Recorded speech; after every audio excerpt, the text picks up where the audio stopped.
क्या भारत अब पाकिस्तान को उसकी सीमा में घुसे बिना 1000 किलोमीटर दूर से तबाह कर सकता है?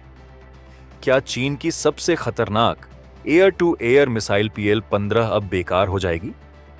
और क्या इजरायल चुपचाप भारत को दे रहा है दुनिया की सबसे रहस्यमयी और विनाशक एयर लॉन्च्ड बैलिस्टिक मिसाइल? अगर ये डील सच साबित होती है तो दक्षिण एशिया का पावर बैलेंस हमेशा के लिए बदल सकता है। लेकिन आगे बढ़ने से पहले फटाफट इस वीडियो को एक लाइक जरूर कर दीजिए और अभी हमारे चैनल को सब्सक्राइब जरूर कर लीजिए। दोस्तों, आज हम बात करेंगे इजरायल की कथित golden horizon air launched ballistic missile की, उसकी 2000 किलोमीटर तक की रेंज, हाइपरसोनिक स्पीड और इस संभावना की भारत का सुखोई Su-30 MKI अब इतिहास का सबसे खतरनाक स्ट्राइक प्लेटफॉर्म बन सकता है। अक्टूबर 2024 में अमेरिकी इंटेलिजेंस डॉक्यूमेंट्स के लीक होने के बाद पहली बार दुनिया ने गोल्डन होराइजन नाम की एक एयर लॉन्च्ड बैलिस्टिक मिसाइल के बारे में सुना।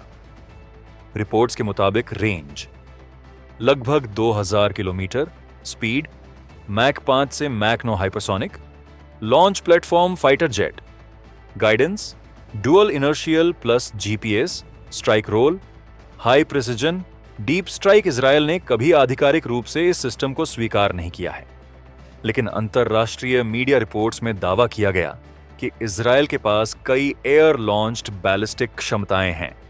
यही वो हथियार है जिसे भारत को ऑफर किए जाने की खबरें सामने आई हैं। अगर यह सच है तो भारत की स्ट्राइक क्षमता पूरी तरह बदल जाएगी।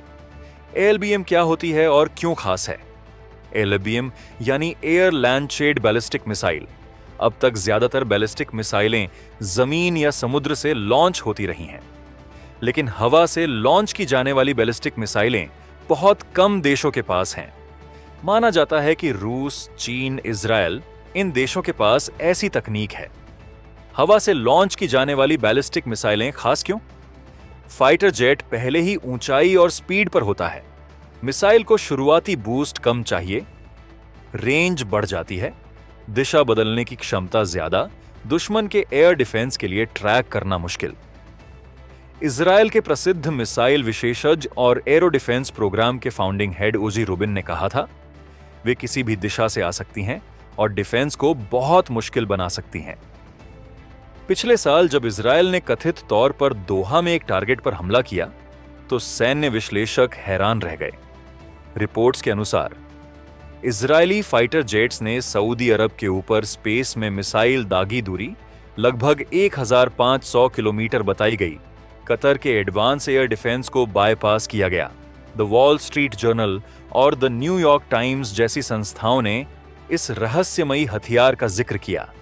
अगर यह वही गोल्डन होराइजन थी तो यह साबित करता है कि एयर लॉन्च्ड बैलिस्टिक मिसाइलें पारंपरिक एयर डिफेंस को चकमा दे सकती हैं। अब सवाल सबसे बड़ा, भारत को इससे क्या मिलेगा? भारत के पास पहले से ब्रह्मोस, स्कैल्प जैसी क्षमताएं हैं, लेकिन ALBM इससे अलग है। अगर इसे सुखोई Su-30 MKI पर इंटीग्रेट कर दिया जाता है तो भारतीय विमान पाकिस्तान की सीमा से 1000 किलोमीटर दूर रहकर हमला कर सकते हैं। चीन की PL-15 की रेंज से बाहर रह सकते हैं। डीप स्ट्राइक क्षमता दोगुनी हो सकती है। PL-15 की रेंज लगभग 200 से 300 किलोमीटर मानी जाती है, लेकिन अगर भारतीय विमान 1000 किलोमीटर दूर रहकर स्ट्राइक करें तो मुकाबला असंतुलित हो जाएगा। हाइपरसोनिक स्पीड इंटरसेप्शन क्यों मुश्किल? मैक 5 से मैक 9 की स्पीड का मतलब है पारंपरिक एयर डिफेंस के लिए प्रतिक्रिया। समय बेहद कम, इंटरसेप्शन विंडो सीमित, टर्मिनल फेज में अत्यधिक गतिशीलता। अमेरिका ने भी AGM-183 नाम की हाइपरसोनिक मिसाइल का टेस्ट किया था, लेकिन 2025 के डिफेंस बजट में उसकी फंडिंग बंद कर दी गई। इसका मतलब हवा से लॉन्च होने वाली बैलिस्टिक तकनीक में इजरायल आगे निकल चुका हो सकता है। अगर भारत को गोल्डन होराइजन मिलती है तो पाकिस्तान के लगभग हर स्ट्रैटेजिक टारगेट रेंज में एयर डिफेंस सिस्टम अप्रभावी हो सकते हैं।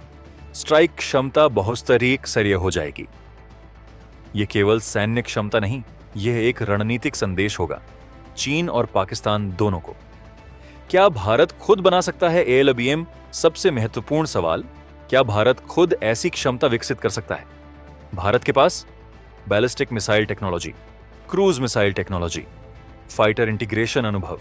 अगर डीआरडीओ इस दिशा में काम करे तो एक स्वदेशी एलबीएम संभव है, लेकिन development, testing, certification, platform integration, इन सब में समय लगेगा। इजरायल से तकनीक लेना तेज रास्ता हो सकता है। क्या यह डील सच में हो रही है? रिपोर्ट्स में दावा किया गया है कि यह सिस्टम अब तक किसी और देश को ऑफर नहीं किया गया।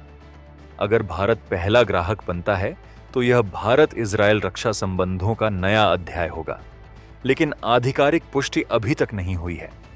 इसीलिए हमें सतर्क रहना होगा। यह रणनीतिक खबर है, लेकिन सत्यापन जरूरी है।